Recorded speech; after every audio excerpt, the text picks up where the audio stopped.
I want to share a story with you. Debbie and John came into my office the other day and immediately started arguing over money.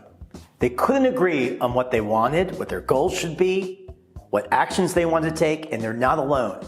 In fact, the number one source of conflict between couples is money, and it's the second leading cause of divorce. But here's the good news.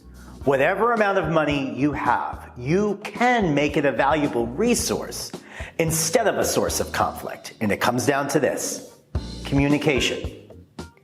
Here's to creating a better understanding by following Opal's 3 keys to a successful money relationship. Number 1, discuss your money values and experiences together. Ask questions to each other like, what did your parents teach you about money? What was your most painful money experience? How about the most joyful? Then there's number 2, explore your goals together. But here's a twist. Start with your end goal. Think towards the end and work backwards. For example, how do you want to be remembered when you're no longer here? What impact do you want to make in this planet? With that established, you can make a list of your most important goals together.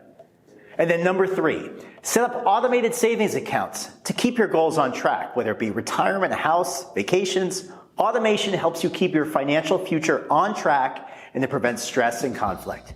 It sounds simple, but most of us need guidance. And if you want help on building a successful relationship with money, reach out to us or download our free Aligning Goals for Couples resource in the link below.